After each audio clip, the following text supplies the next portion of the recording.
maaskofu, wapendwa mapadre, familia ya Mungu, tumsifu Yesu Kristo. Milele amina. Padre, nashukuru sana kwa nafasi hii ambayo nimepewa kuainisha vipengele vichache kuhusu familia, na ninaamini kila mmoja wetu ametoka katika familia. Kuna ambaye ametoka nje ya familia, kwa hiyo tunafahamu familia. Na watoto wapendwa, familia inaundwa na nani? Familia inaundwa na nani, watoto wapendwa? Inaundwa na baba na alafu watoto, si ndio? Familia inaundwa na baba, mama na watoto. Wapendwa, tukienda kwenye maana kadiri ya Kanisa Katoliki, familia ni jumuiya ya msingi kabisa ya maisha ya mwanadamu, kama Baba Askofu alivyotufundisha kutoka kitabu cha Mwanzo ile sura ya kwanza aya 26 mpaka 28. Tumeona ni familia iliundwa, mwanadamu amewekwa kuishi katika jumuiya ambayo hiyo inaitwa ni familia, na jumuiya hiyo ya Kikristo ambayo inaundwa na mwanamume na mwanamke walioungana kwa sakramenti ya ndoa, kwa Katoliki sakramenti ya ndoa, na wakabarikiwa watoto. Hiyo ni familia. Na familia tunafahamu ni mahali ambapo maisha yanatunzwa, mahali ambapo imani inafundishwa na kutunzwa, mahali ambapo maadili yanafunzwa na kuimarishwa. Hiyo ndio familia. Na kwa maana pana zaidi, familia ni jumuiya ya watu, tunafahamu, kwa sababu walioko kule ni watu, sio vitu ambao vinaunda jumuiya, bali ni watu wanaunda jumuiya, ambayo jumuiya hii ya watu inajengwa katika upendo na kujitoa. Upendo na kujitoa ndiyo misingi ya familia imara, kwamba familia yetu iweze kuwa nzuri, familia yetu iweze kuwa na ustawi, lazima kuwe na upendo. Na tunajua tabia za upendo ni zipi. Upendo pasipo kuvumilia hakuna. Lazima kuna kuvumilia, lazima kuna kujitoa, lazima hakuna chuki, lazima hakuna maneno. Upendo katika familia ndio unayoikuza, inaistawisha familia na kujitoa kwa wanafamilia. Lakini kikubwa zaidi, familia inahusika katika kazi ya Mungu ya uumbaji. Kama tulivyoambiwa, Mwenyezi Mungu kisha kuwabariki aliwaambia, zaeni mkaongezeke. Kwa hiyo tunashiriki katika kazi ya Mungu ya kuumba. Na familia kama tulivyosema hapo awali ni chuo cha malezi, chuo cha malezi ya kiroho, chuo cha malezi ya kijamii. Kimsingi wapendwa, familia ya Kikristo ni jumuiya ya watu inayotokana na sakramenti ya ndoa, na ndani yake wazazi wanakuwa walimu wa kwanza wa imani kwa watoto wao. Familia ni taasisi ya kimungu. Hiyo ni jambo la kuwekea msisitizo kabisa. Familia ni taasisi ya kimungu, imeundwa na Mwenyezi Mungu na imekusudiwa na Mwenyezi Mungu. Sio taasisi ambayo imekusudiwa tu na mwanadamu, bali ni Mwenyezi Mungu amekusudia kuwepo na familia kwa malengo ya kusaidiana, wanafamilia waweze kusaidiana, kustawishana.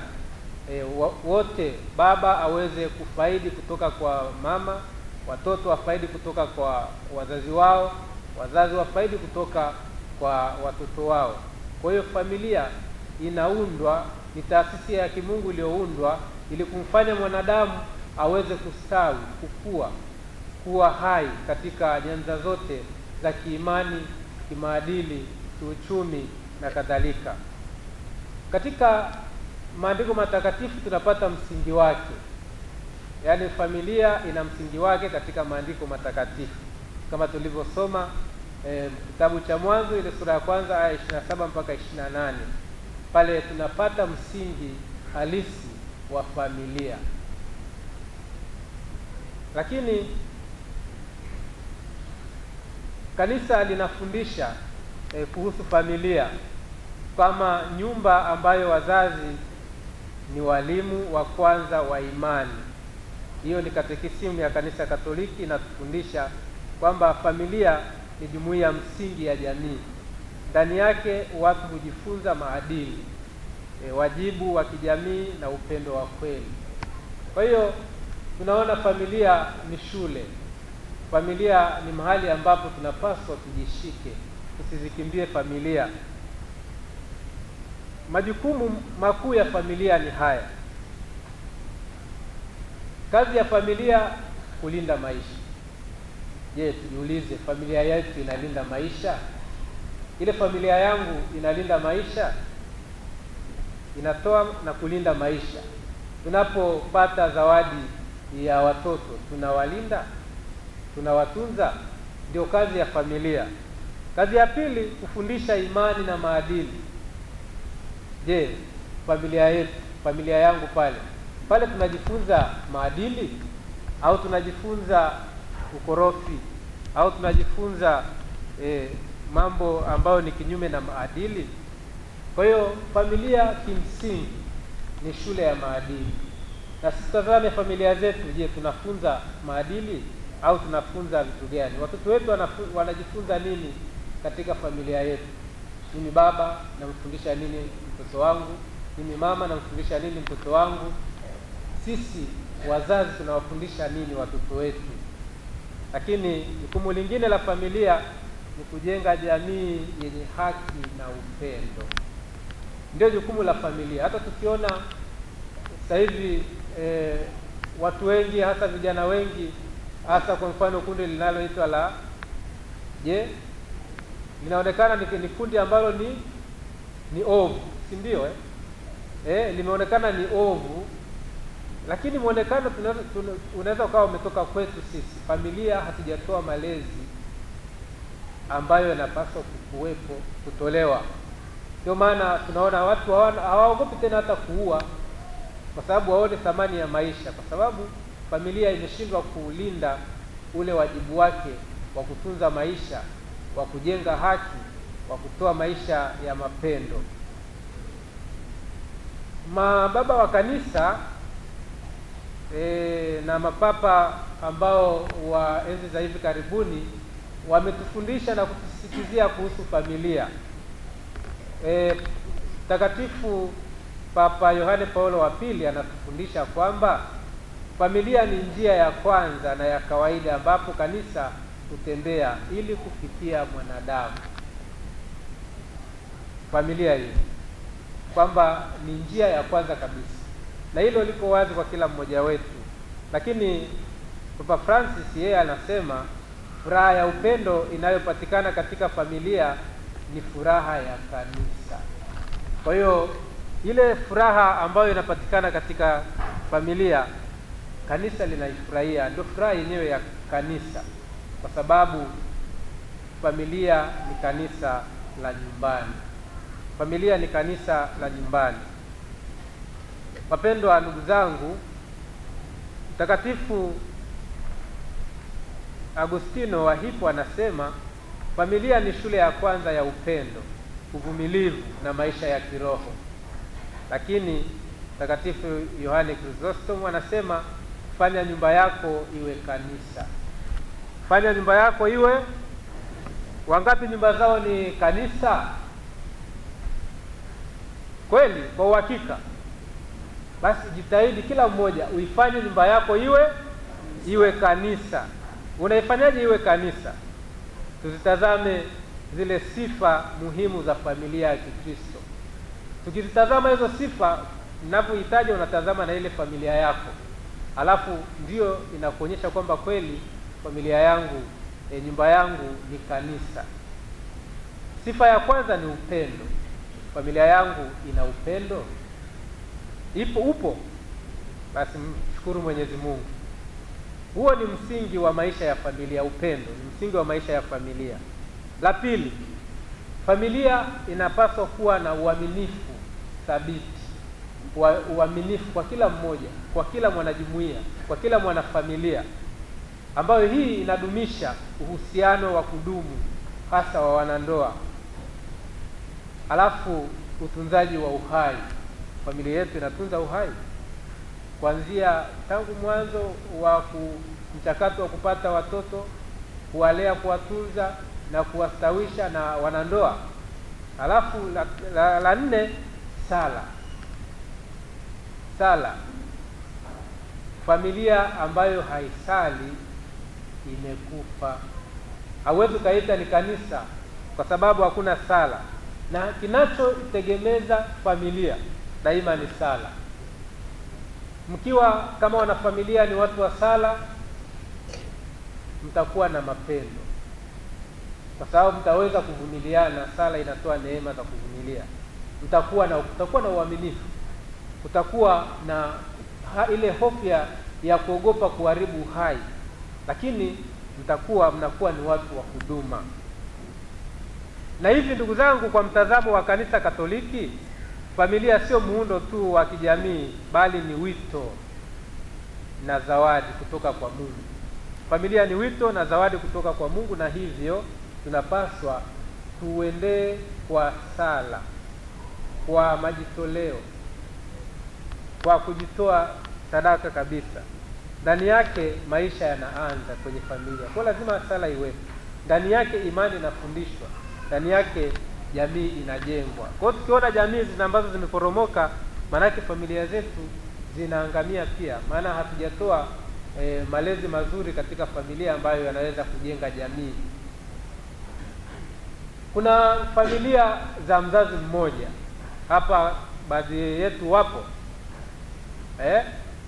mnazipenda na mnazishabikia sana siku hizi, kwamba walao nikishakuwa na mtoto wangu mmoja, sitaki mwanaume wa kunifanya nini, wa kunisumbua, na mimi na maisha yangu namtunza huyo. Hapa Kimashuku hatupo. Sasa kama una mpango wa kuwa na familia namna hiyo, madhara yake ni haya. Madhara yake ni makubwa sana. Kwanza, hakuna malezi stahiki kwa watoto. Unakuwa na udekezaji ambao unaleta hatari katika jamii. Mtoto anakosa tunu za upande wa baba, upande wa mama, anakosa tunu zote za mtoto ambazo angepaswa kupata kwa baba, anazikosa kwa sababu anaishi na nani? Na mama tu, au anaishi na baba tu. Kwa upande mmoja anakosa. Kwa hiyo tunatengeneza mtoto wa ajabu ambaye hajui kusimamia hisia zake, kwa sababu hajawahi kuona baba, anajua hisia za wanawake tu. Hajawahi kuona baba, hajawahi kukaa na baba, anajua hisia za hivyo. Kwa hiyo ni hatari kwa malezi. Kwa hiyo tusishabikie sana hizo familia za mzazi mmoja. Alafu tunazo changamoto nyingi katika familia zetu, na hapa hakuna familia ambayo haina changamoto, kwa sababu ni watu wanaishi. Na changamoto ni kama zifuatavyo. Kuna changamoto za kiimani ambazo hofu ya Mungu hakuna. Familia nyingi hamna hofu ya Mungu kabisa. Watu hawajali tena amri za Mungu, wanazipuuza, kutokuheshimu maagano ya ndoa. Kuna ulevi, hakuna malezi ya karibu kwa watoto. Wazazi hawawi tena mfano siku hizi. Hakuna elimu ya kutosha ya kijinsia, na wazazi kukosa muda wa kukaa na watoto wao na kuachia tu yaya, na kuingia katika kazi tu. Lakini kimsingi, ili kuweza kuzishinda changamoto hizi, lazima kutazama ile misingi ya familia, ambao ni sala, maisha ya sakramenti, upendo, huduma, uaminifu. Hayo ni mambo msingi ya kufanya, kulishika neno la Mungu. Familia bila maisha ya sakramenti imekufa. Familia bila hofu ya Mungu imekufa. Familia bila kukosa maisha ya sala, kushika amri za Mungu, kuacha kushiriki ibada mbalimbali, na wala tusaidiane katika kushiriki ibada, jumuiya, misa takatifu, pale nyumbani wala hatuna muda wa sala. Tunaweza tukawa tuna Biblia pale nyumbani, pale sebuleni imekaa tu pale yenyewe kufunguliwa, lakini tungeweza tukawa na zoezi hilo la kufanya zoezi la kufungua Biblia pale kabla ya chakula. Tunasoma aya 2-3, tunaitafakari, tunaenda kupata chakula. Hata kama zile sala nyingine tunaanza namna hiyo, neno la Mungu tunalipitia namna hiyo, tunafanya sala hizo, zinatuimarisha na zinatufanya familia yetu iweze kustawi na kuhudumu, kuna kuzishinda changamoto ambazo hasa za ulimwengu huu. Ndugu zangu, kimalezi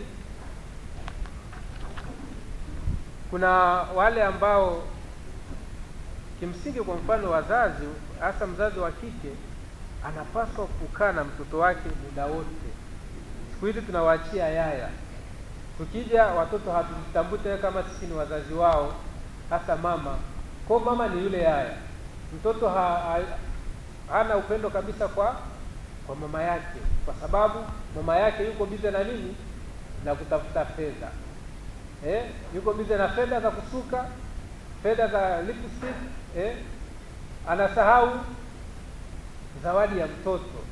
Kumbe hasa mama tunapaswa tutoe yale malezi msingi kwa watoto wetu, kukaa nao, kutembea nao, kujifunza huyu mtoto wangu anatembea namna gani, anaenda namna gani. Kwa hiyo tunaweza tukapunguza ule muda wa kazi tukauweka kwa watoto.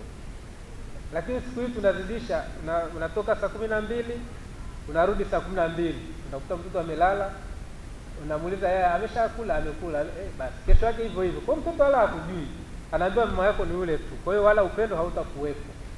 Yale majukumu ya kila mmoja hayawezi kutekelezeka namna hiyo. Kwa hiyo lazima kuwe na muda wa pamoja. Zamani walimu ambao walikuwa wana familia walikuwa wanahama, wanawafuata wenzi wao, wanafanya kazi maeneo mamoja.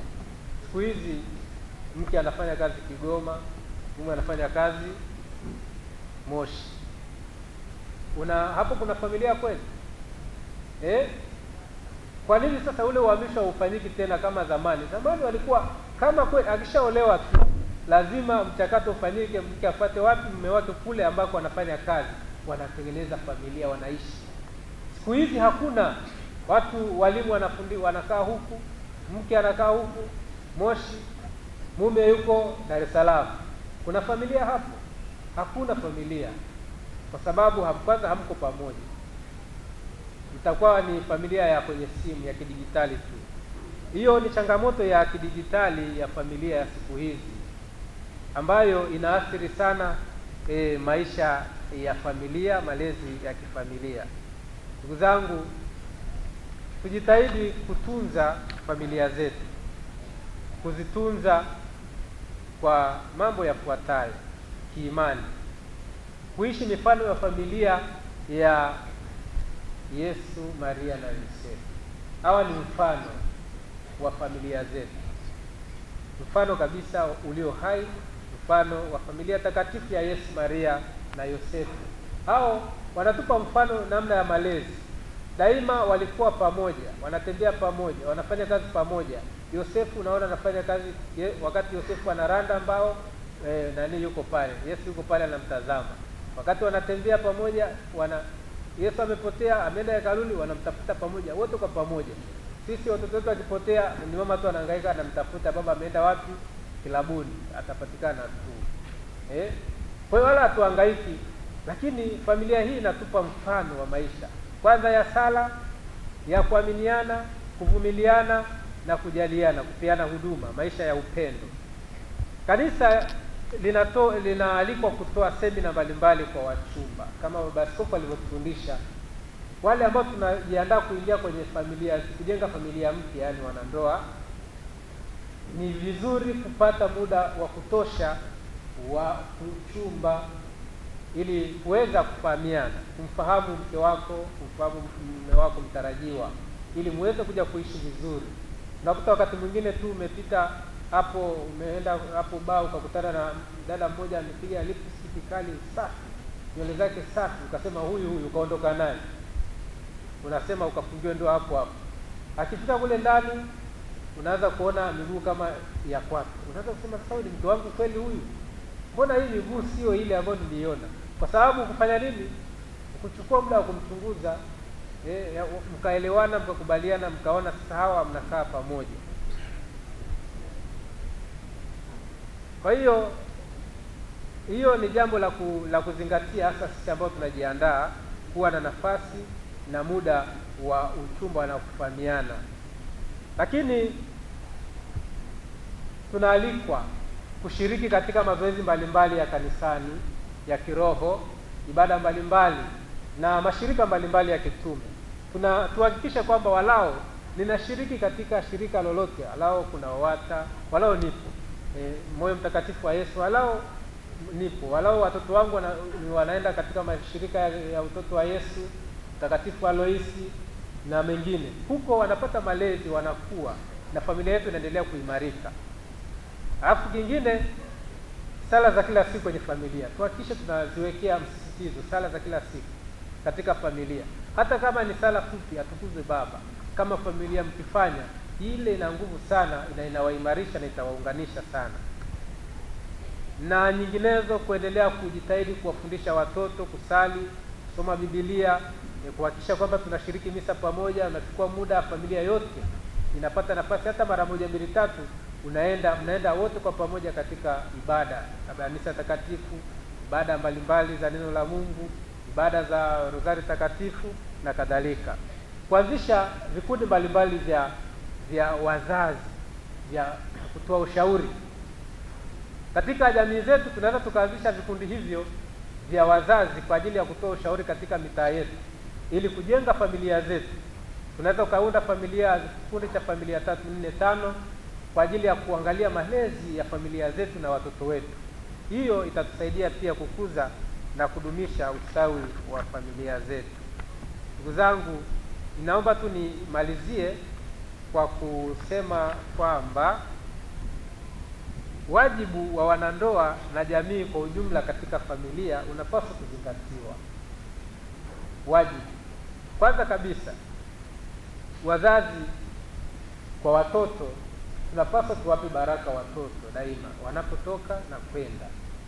Tuwape baraka wanapokwenda shule, kwa mfano, wanapokwenda safarini, wazazi tunapaswa tuwape baraka. Kwenye ile misali ya waamini kuna baraka ambayo mzazi anaitoa kwa mtoto anapokwenda shuleni, anapokwenda safarini, kwa kumchora ishara ya msalaba hapo kwenye panda la uso, kwa kumwambia na Mwenyezi Mungu akambariki katika shughuli yake hiyo. Huo utamaduni hatuna, lakini ndio namna ya kumfunza mtoto wako ili aende kwanza kwa ulinzi na ajifunze kwamba mimi daima nakabidhiwa kwa Mungu na niweze kufanya kadiri Mwenyezi Mungu anavyotaka, na atakuwa na hofu ya Mungu. Na sisi tukiwa tunafanya hivyo, na sisi tutakuwa tunajijenga pia. Tunajijenga wenyewe kwamba hapa tunamweka chini ya ulinzi huyu mtoto wetu anapokwenda, na unakuwa na amani kwa sababu kwanza una imani thabiti na kwa hakika umemkabidhi kwa Mungu. Walau huo utamaduni tuwe nao, ndio kuimarisha maisha ya sala namna hiyo. Lakini tuendelee kujitahidi kufundisha imani katika familia, tufundishe wala tusichoke. Tuendelee kujitahidi kukuza maadili, tusichoke kukemea maadili katika maovu ambayo yanatokea katika familia zetu kwa kuhofia taratibu za hapa na pale. Tuwachape watoto wetu pale ambapo wanakosea, siwaache. Pale tunawafundisha sheria za kijamii, labda tunasema usifanye nini, msichape, si ndio? Lakini katika kufundisha sio kwamba unachapa, unafundisha. Fimbo ya mtoto, ya mama kwa mtoto, sio kichapo, ni fundisho. Kwa sababu unamfundisha, unamchapa kwa upendo. Umchapi kama mhalifu, unamchapa kwa upendo. Lakini kama unamchapa kwa uhalifu, hiyo unatakiwa uache. haupasi, kwa upendo. Na ukimchapa kwa upendo wala utamuumiza, na yeye atafurahi kwamba hapa ninafundishwa, na atafurahi na atasema asante mama kwa kunichapa. Kwani ukichapa kwa ukatili atakwambia asante? Mbona umemchapa mtoto akakwambia, hajakwambia asante au hajakushukuru wala hajafurahi, unajua hapo umemfanya nini? Umemkatili, hujamfundisha. Kwa hiyo kuna ile nafasi kama Biblia inavyotuambia kwamba kiboko kwa mtoto ni zawadi. Na tufanye hiyo ili tuendelee kujenga jamii zetu ziweze kuwa na maadili mema. Tumsifu Yesu Kristo. Familia imara hujengwa katika kanisa. Familia imara hujenga kanisa imara pia, na jamii imara yenye haki, yenye amani, yenye upendo. Sinodi Jimbo Katoliki Moshi. Katika Kristo tusikilize na tufanye yote upya. Asanteni kwa kunisikiliza.